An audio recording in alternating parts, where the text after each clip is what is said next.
তোলাবাজি, হুমকি সহ একাধিক ধারায় তার বিরুদ্ধে মামলা রুজু করা হয়েছে।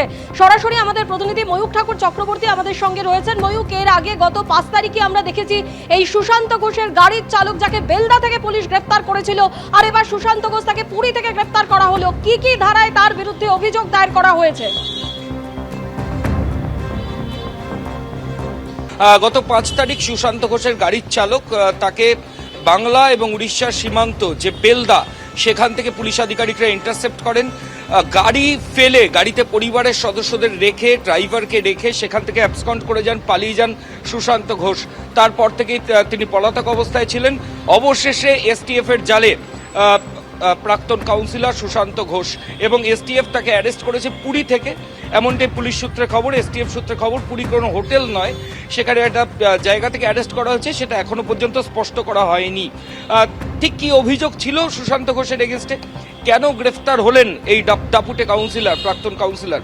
তার বিরুদ্ধে অভিযোগ ছিল যে রুবি হাসপাতাল থেকে যে রাস্তা ভেতরের দিকে গেছে আরবানার দিকে, সেখানে রাস্তার দুদিকে যে দোকান বসানো হয়েছে, সেখানে প্রথমে 300 দোকান ছিল, পরে আরো 600 দোকান সেখানে বসানো হয়েছিল এবং এক একজন দোকানদারের কাছ থেকে 3 লক্ষ টাকা করে নেওয়া হয়েছিল।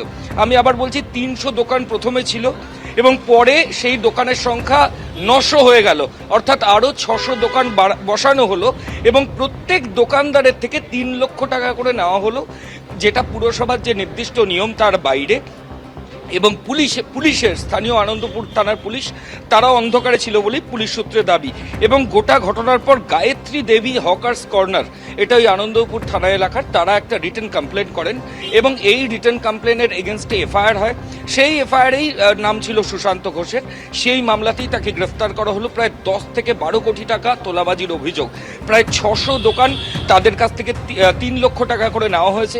শুধু তাই নয়, অনেকের যে দোকান ছিল, সবাইকে তো একটা নির্দিষ্ট মাপে দোকান দেওয়া হয়েছে। অনেকের দোকান বড় ছিল, তারা দাবি করেন যে আমাদের তো দোকান বড় ছিল, তাহলে আমরা কেন এই নির্দিষ্ট মাপে ছোট দোকান পাবো? তখন তারা অভিযোগ করছেন যে সেক্ষেত্রে তাদের থেকে আরও 3 লক্ষ টাকা নেওয়া হলো, অর্থাৎ যারা বড় দোকান ছিল তাদের বড় দোকান ফিরে পাওয়ার জন্য 3 লক্ষ প্লাস পরে আরও 3 লক্ষ টাকা দিতে হয়েছে। এমনই মারাত্মক অভিযোগ। এবং এই তোলাবাজি প্রায় 300 দোকানদারের কাছ থেকে করা হয়েছে। আনুমানিক যে টাকাটা কালেকশন করা হয়েছে সেটা প্রায় 10 থেকে 12 কোটি টাকা বা তার থেকেও বেশি বলে তদন্তকারী আধিকারিকরা মনে করছেন। এবং এই টাকাগুলো কালেকশন করা হতো, বিভিন্ন লোকজন কালেকশন করত, সুশান্ত ঘোষ সামনে থাকতেন না, তার হয়ে বিভিন্ন লোক কালেকশন করে আনতেন। আলটিমেটলি টাকাটা তার সুশান্ত ঘোষের কাছে পৌঁছতো, এমনটাই পুলিশ সূত্রে দাবি। এর আগে তার ড্রাইভার অ্যারেস্ট হয়েছেন। কেন ড্রাইভার অ্যারেস্ট হলেন? কারণ ড্রাইভার অধিকাংশ দোকানদারের কাছ থেকে কালেকশনের যে দায়িত্ব, টাকাটা তুলে আনার দায়িত্বে ছিলেন। তাই পুলিশ আধিকারিকরা প্রথমে তার কমপ্লিসিটি বা যোগসাজশে তাকে অ্যারেস্ট করে এবং তারপর এই ডেপুটি কাউন্সিলর তিনি পলাতক হয়ে যান। এসটিএফ এর কাঁধে দায়িত্ব আসে তাকে খুঁজে বার করার। এসটিএফ এর একটা টিম উড়িষ্যায় গিয়েছিল।